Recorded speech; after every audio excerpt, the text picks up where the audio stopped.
and we're live streaming today our 131st Ask Virardi episode, and I'm so honored to welcome today to our episode Mr. Dafnis Panagides, a true legend. The oldest ever person to appear on the Ask Virardi show. He was born on the 17th of February 1929. One of the wisest ever persons that I have come across in my 50 years in existence. A former parliamentarian in the 1960s in Cyprus. He is a PhD holder in agricultural studies and rural development, a teaching research assistant at the University of Iowa State University, an importer of agricultural products, and he was also the manager of Fasuri Plantation, and many, many more. We are so honored to have him here. He has hosted us together with my team at his house. Mr. Panagides, it's a pleasure to welcome you to the Ask Virardi show, sir. Welcome to my humble office. It is my pleasure and my honor to have you with me today. And I am honored truly because, Michael, you are a leading figure in inspiring and motivating people, and this is something lacking today among our young generation.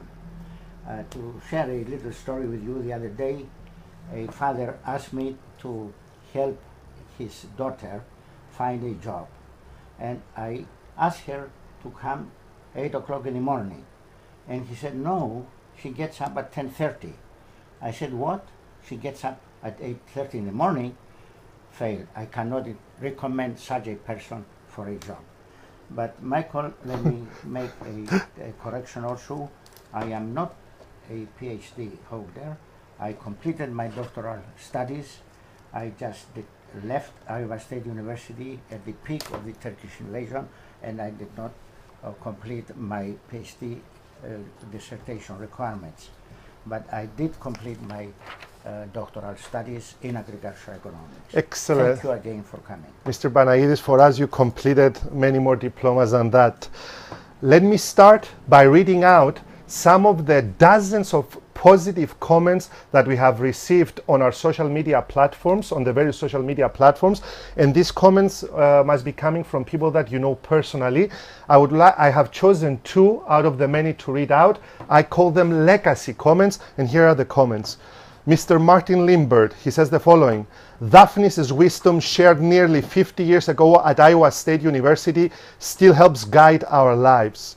And the second one is from a Mr. Celeste Davar. He says, wonderful, so good to see that there is a mechanism for Dafnis' courage and wisdom to be shared.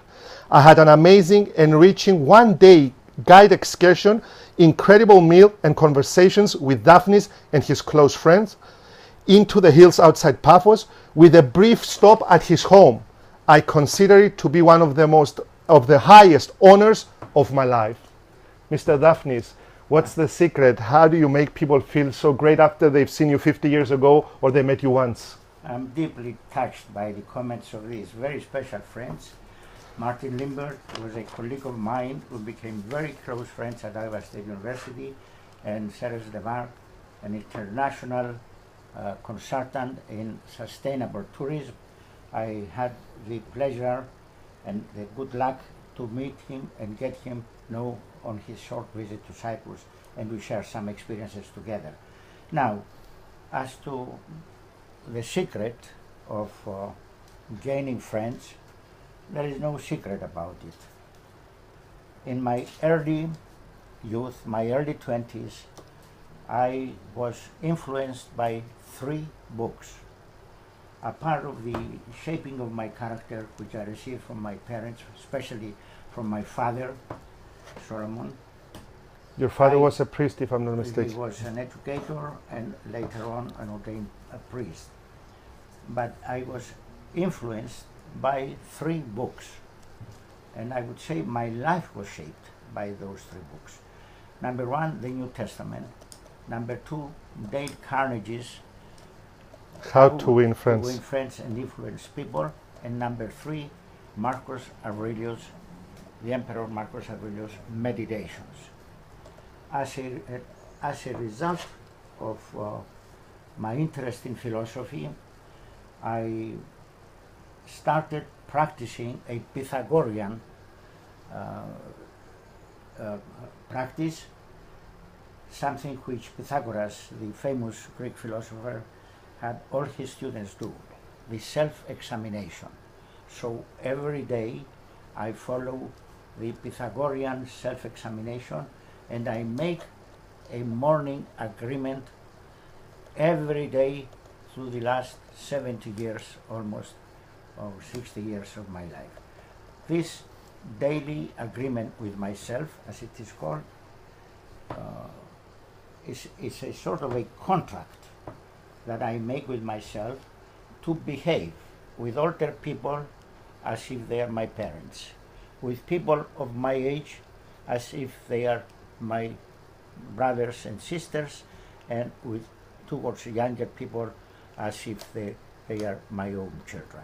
And this is the rule that I practice throughout my life, and I hope I shall continue practicing this. Unbelievable. And I don't think you will find many older people than you nowadays, Mr. Panagides, but it still holds true. Mr. Panagides was born on the 17th of February, as I mentioned earlier, 1929. So I would like to ask you, how do you feel health-wise? Well, I share a question which a friend of mine from Nicosia, actually a medical doctor, asked me recently. He said, Dafnis, do you mind if I ask you a personal question? I said, not at all.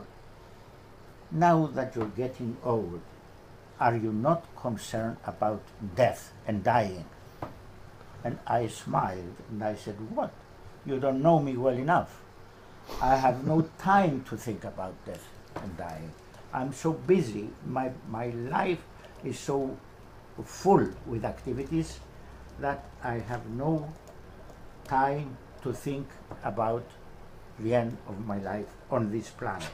Besides, my philosophical beliefs are such that consider death as not the end, but the beginning. Not the end, but the beginning. Unbelievable. I heard your son earlier on, whilst we were having lunch, saying that you overpassed him with the car. I don't know if I'm allowed to say this on air, but do you drive a car, Mr. Panagides? I drive a car, yes. Yes. I drive. Unbelievable. I try to be as careful as possible. Unfortunately, not all drivers are careful. You have to keep watching the other guy. But I am